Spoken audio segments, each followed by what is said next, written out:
નમસ્કાર મિત્રો, સ્વાગત છે તમારું આપ સૌની સિયારી ચેનલ ગુજરાતી સાહિત્ય વિદ નિકુંજ યુટ્યુબ ચેનલમાં. હું નિકુંજ પરમાર આપ સૌનો તે દિલથી આજના વિડીયોમાં સ્વાગત કરું છું. મિત્રો, આજ રાતના પેન્શન સમાચાર વાત કરવાના છીએ. આજથી દરેક પેન્શનર અને નિવૃત્તિ કર્મચારીઓને પોતાની ઉંમર પ્રમાણે પેન્શનમાં દર મહિને મળશે આટલો વધારો. તો મિત્રો, અત્યારે જ આ સૌથી મોટા અપડેટ. જો તમે ગુજરાત રાજ્યના મુખ્યમંત્રી ભૂપેન્દ્ર પટેલના એક પેન્શન ધારક છો, એક નિવૃત્તિ કર્મચારી મિત્રો છો, તમારા માટે આજનો આ વિડીયો ઉપયોગી બનશે. આપણી આ ચેનલ પર સરકારી કર્મચારી, નિવૃત્ત કર્મચારી અને પેન્શનધારક બાબતે હર એક અપડેટ મળતી રહેશે. તો ચેનલને અવશ્ય સબસ્ક્રાઈબ કરી લેજો. વિડીયોને પર લાઇક કરવાનું ભૂલશો નહીં. આપણી ચેનલ પર હર એક માહિતી પ્રોવાઈડ કરવામાં આવશે મિત્રો. તો વધારે સમય ન બગાડતા આજના વિડીયોની શરૂઆત કરીએ છીએ મિત્રો. સૌપ્રથમ વાત કરીએ 8મું પગાર પંચ હેઠળ કર્મચારી સંગઠન સાથે બેઠકો ચાલુ છે.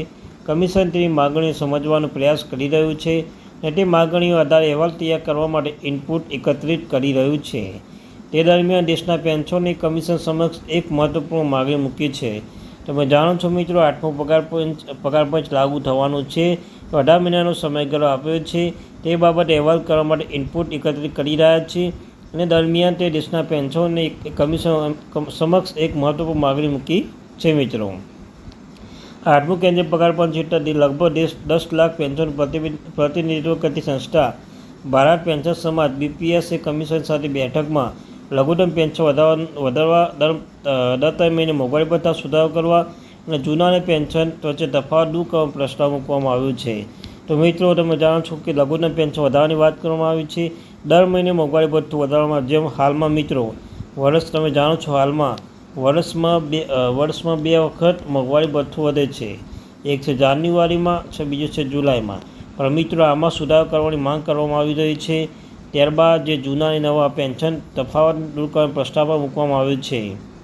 કમિશન અને પ્રતિનિધિત્વ સંગઠન વચ્ચેની આ બેઠક 7 ઓગસ્ટ રોજ યોજાઈ હતી મિત્રો. તો ચાલો જાણીએ કમિશન સમક્ષ કઈ માગણી મૂકવામાં આવી હતી. તો સૌપ્રથમ ભારત પેન્શન સમાજે 8મો પગાર પંચ સમક્ષ લઘુત્તમ પેન્શન વધારીને 45,000 પ્રતિ માસ કરવાનો પ્રસ્તાવ મૂક્યો છે. હાલમાં 7મો પગાર પંચ હેઠળ લઘુત્તમ મૂળભૂત પેન્શન 9,000 પ્રતિ માસ મળે છે. પગાર વધારવાની પણ માંગ કરવામાં આવી રહી છે.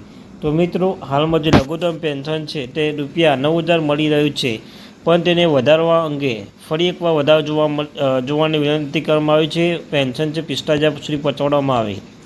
કેન્દ્ર સરકારના લઘુત્તમ મૂળ પગાર વધારીને 69,000 કરવાનો પ્રસ્તાવ પણ મૂક્યો છે. વધુમાં તેને ફિટમેન્ટ ફેક્ટર 83નો વધારો કરી માંગ કરી રહી છે. આ પરિબળ પગાર અને પેન્શનમાં વધારો નક્કી કરે છે. તમે જાણો છો મિત્રો, હાલ 8મું પગાર પંચમાં એક મહત્વપૂર્ણ પરિબળ કહી શકાય તે છે ફિટમેન્ટ ફેક્ટર. ફિટમેન્ટ ફેક્ટર જેટલો વધારો જોવા મળશે તેટલો જ વધારો મિત્રો ફિટમેન્ટ ફેક્ટર જેટલો વધારો મળશે તેટલો વધારો થશે પગાર અને પેન્શનમાં. તેથી ફરી એકવાર પગાર વધારવા બાબતે એક મહત્વની અપડેટ આપવામાં આવી છે. આ બધા વચ્ચે ભારત પેન્શન સમાજ મોંઘવારી ભથ્થામાં ત્રૈમાસિક વધારાની માંગ કરી રહી છે. અત્યાર સુધી ડીઆર વર્ષમાં 2 વાર જાન્યુઆરી જુલાઈ વચ્ચે વધારવામાં આવતો હતો, પરંતુ હવે 4 મહિના વધારવાની માંગ કરી રહી છે. તો મિત્રો, BPS સંસ્થા છે, તમે જાણો છો ઘણા મુદ્દાઓ પર ચર્ચા કરી રહી છે. પરામર્શ ચાલુ છે, જેમ કે દર મહિને પેન્શન છે ઉંમર પ્રમાણે પેન્શન વધારવામાં આવે. OPS NPSની વાત કરવામાં આવી રહી છે. વર્ષમાં જે મોંઘવારી ભથ્થું 2 વખત વધે છે, જે 4 મહિને વધારવા જોઈએ તેવી વાત પર માંગ કરવામાં આવી રહી છે મિત્રો. તો જે ત્યાંથી મહત્વપૂર્ણ અપડેટ અપડેટ મેળવવા માટે આપણી આ ચેનલ ગુજરાતી સાહિત્ય વિદ નિકુંજ ચેનલ અત્યારથી સબસ્ક્રાઈબ કરી લેજો. તો thank you very much for the video. જય હિન્દ, જય ભારત.